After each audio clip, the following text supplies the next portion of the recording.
جو مسجد کی چٹر پر بیٹھتا تھا مگر ماضی حال اور مستقبل تینوں زمانوں پر گرفت رہا تھا. بچیاں زندہ زمین میں دفن ہو رہی تھی. وكفى وسلام على عباده الذين اصطفى.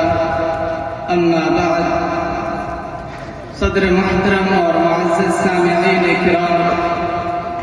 آج مجھے ارباب علم و فکر کے سامنے جس میں ایک بار موضوع پر اظہار خیال کرنا ہے وہ ہے اسوہ حضور صلی اللہ علیہ وسلم، عظمت انسانیت کا معیار. جناب والا، زمانے میں کتنے ہی انقلاب آئے اور وقت کے صحراؤں میں گم ہو گئے،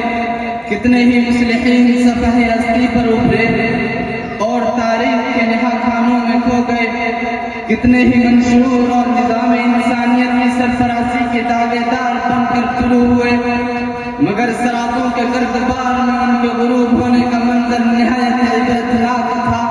یہ شرف وقت آقا علی جناب محمد رسول اللہ صلی اللہ علیہ وسلم کے لازوال اسوہ و کردار کو حاصل ہے، جس کی ابدیت مسلمہ، جس کی جامعیت عظمت انسانیت کا سب سے بڑا معیار ہے. سامعین کرام، حضور صلی اللہ علیہ وسلم کا اسوہ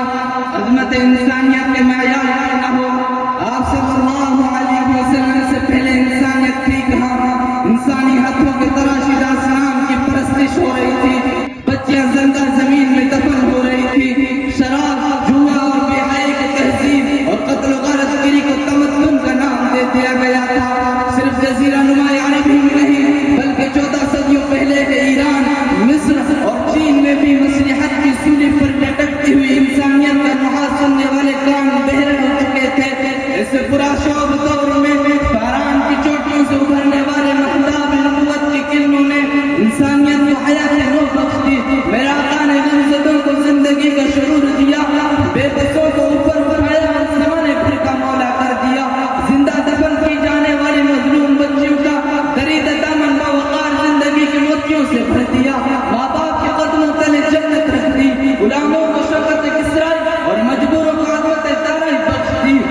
معزز سامعین کرام، اس چمنستان انسانیت کو حضور صلی اللہ علیہ وسلم کا اسوہ ملا. یہ اس امی لقب مگر دانائے کل کا فیضان تھا، جس کی سیرت آیات کلام ربانی میں ڈل کر قرآن ناطق کا روح اختیار کر چکی تھی. جو صادق بھی تھا اور امین بھی، جو ملک کا بہترین شہری بھی تھا اور کشور اسلام کا تاریخ ساز حکمران بھی، جو سالار افواج بھی تھا اور مقنن اعظم بھی، جو شارح قرآن بھی تھا اور شارح اسلام بھی، جو قاضی القضات بھی تھا اور معیشت کے فتنے کو سلجھانے والا تاجر بھی، جو مسجد کی چٹر پر بیٹھتا تھا مگر ماضی حال اور مستقبل تینوں زمانوں پر گرفت رکھتا تھا، جو لقد کان لکم فی رسول اللہ اسوۃ حسنہ کی تفسیر تھا، ہاں وہی جو انک لعلی خلق عظیم کی تنویر تھا، ہاں وہی جو وما ینطق عن الہوی ان هو الا وحی یوحی کی تصویر تھا، جو تلوار کی نوک سے نہیں بلکہ الفاظ اور تاثیر سے دلوں پر حکومت کرتا تھا،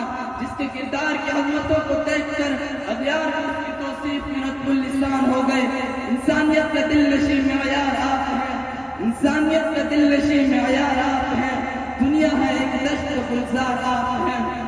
معزز سامعین کرام، ہر دور کے مصلحین کے مقام و مرتبے کا تعین کرنے کے لیے عظمت انسانیت کے معیار کو پیش نظر رکھنا پڑتا ہے، مگر میرے حضور کا اسوہ لازوال اس بلندی کو چھو رہا ہے